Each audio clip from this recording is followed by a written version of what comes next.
Bonsoir à toutes et à tous, ravis de vous retrouver sur 8 Mont-Blanc pour un nouveau point sur l'actualité des pays de Savoie. Nous sommes le mardi 30 juillet 2024, il est 18h.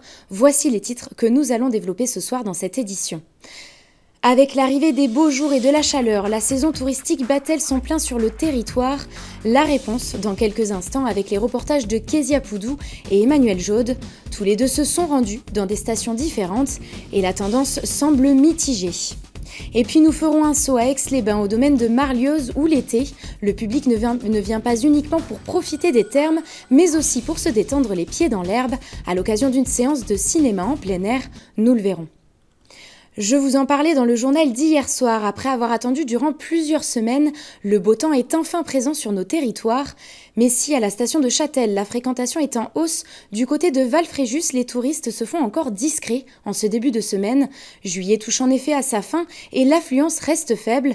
Alors commerçants et professionnels du tourisme comptent beaucoup sur le mois d'août pour rattraper ce retard et équilibrer leur chiffre d'affaires. Plus de précisions avec ce reportage de Kezia Poudou. Le soleil est présent, mais les touristes manquent à l'appel à Val-Fréjus. Dans cette station familiale réputée pour ses activités en extérieur, les pluies de ces derniers mois ont été un gros frein au tourisme. Il manque un peu de monde, je trouve. Donc c'est vrai que l'activité, nous on propose l'activité vélo et les vélos cette année sortent pas beaucoup. Là on espère qu'avec la chaleur, le monde va venir en montagne pour se rafraîchir. Là du coup j'ai 6 vélos dehors aujourd'hui et la semaine dernière ou même avant, il y a quelques semaines plutôt, j'avais 0 vélo dehors. Donc oui, non, il y a une différence. Davantage de touristes comparé au début du mois, mais toujours moins que les années précédentes. Cette commerçante dans un magasin de souvenirs a vu son chiffre d'affaires diminuer de 20% en comparaison à juillet 2023. Le mois de juillet a été très calme, plus calme. On ressent une petite baisse d'activité. Par contre, ils nous annoncent des très bons taux de remplissage sur le mois d'août. Donc on attend de voir, est-ce que tous les Français partent en vacances en août? On verra, mais juillet a été quand même globalement pas foufou. Élections législatives, perte du pouvoir d'achat, météo défavorable ou encore Jeux olympiques, un grand nombre de raisons à cette faible affluence ont été évoquées par les différents commerçants de la station. Ils ont cependant pu compter sur un événement pour sauver ce début de saison. Comme il y a eu le Tour de France en début de juillet, pour nous en tout cas ça nous a apporté du chiffre qu'on n'avait pas fait l'an passé, donc c'est pour ça que ça a équilibré. Avec les moins de gens, les 2 jours où il y a eu le Tour de France, ça nous a mis au même niveau que l'an passé. Les 2 jours de Tour de France représentent un 6e du mois. Le ressenti des commerçants se confirme avec les chiffres de l'Office du tourisme. Sur la saison, Val-Fréjus connaît globalement une légère baisse de moins 3 points par rapport à l'année dernière. Ce sont de bonnes prévisions pour la station de Val-Fréjus et l'ensemble de Haute-Maurienne vanoise par rapport à ce mois de juillet qui a commencé un petit peu lentement par rapport à l'année dernière. Là, on attend vraiment du monde pour le mois d'août. Les prévisions sont très bonnes. Nous, on est vraiment ravis. Les gens qui sont actuellement sur la station sont ravis de l'animation, ravis de ce qui se passe. Donc on fait vraiment de la qualité avec les gens qui sont venus nous voir pour ce mois de juillet. Et on attend vraiment beaucoup plus de monde au mois d'août. Plus largement, les 6 stations de la Haute-Maurienne vanoise ont un taux d'occupation qui est stable. Le mois d'août s'annonce quant à lui légèrement meilleur que l'été dernier. Une bonne nouvelle donc pour les commerçants et les professionnels du tourisme.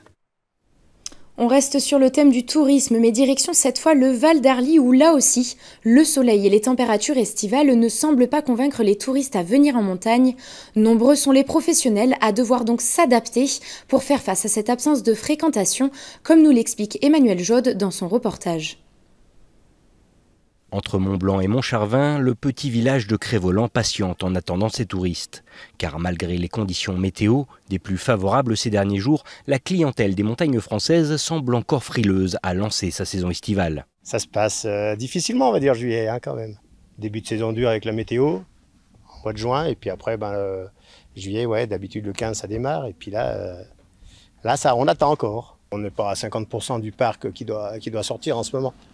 Mais le gros, ça sera courant août. Et d'habitude, on a des bons week-ends, des trucs comme ça, le 14 juillet qui marche fort. Mais là, pour l'instant, ça n'a toujours pas démarré.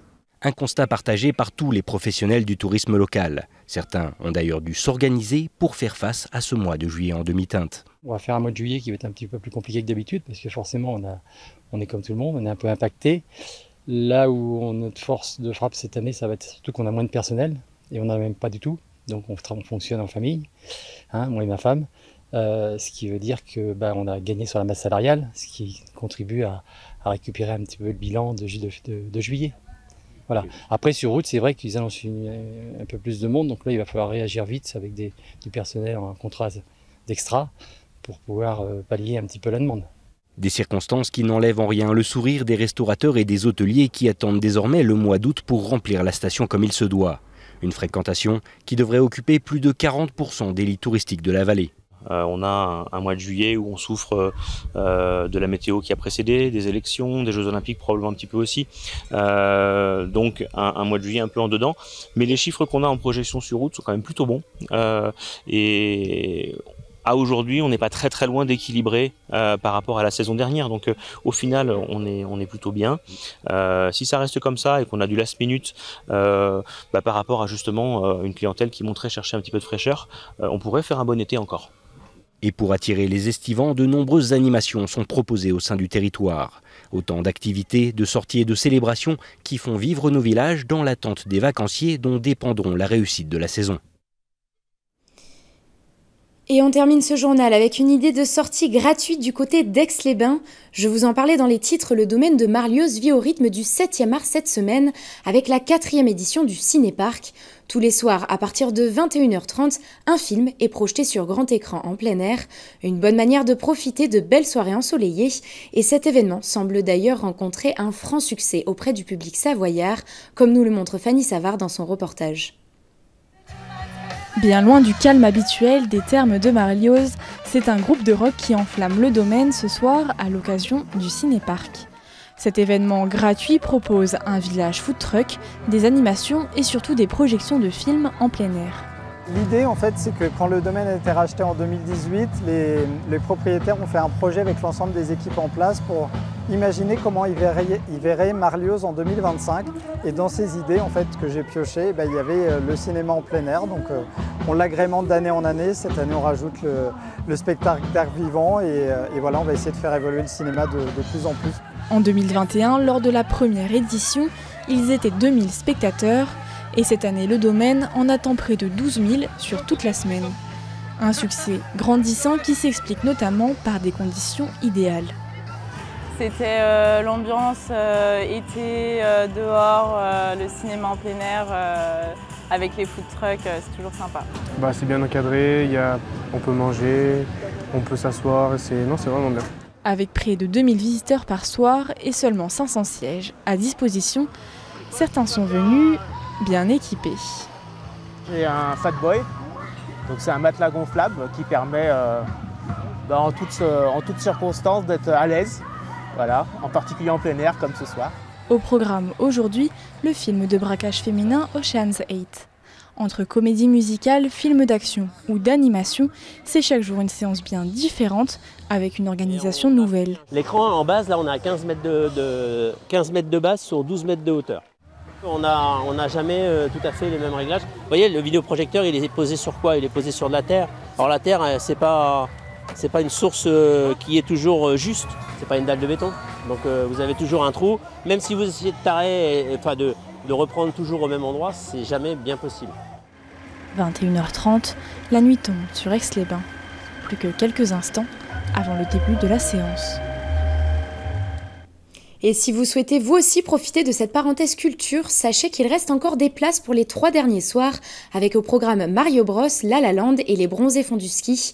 À noter cependant qu'il est conseillé de réserver en avance sur le site du domaine. Et nous sommes arrivés au terme de ce tour d'horizon de l'actualité locale. Comme toujours, merci de votre intérêt pour l'information sur notre chaîne et merci à toute l'équipe pour son travail. Dans quelques instants, vous avez rendez-vous avec Thierry Paulme pour les nouvelles du temps et nous on se retrouve demain à 18h pour un nouveau journal. Belle soirée à toutes et à tous sur 8 Mont Blanc.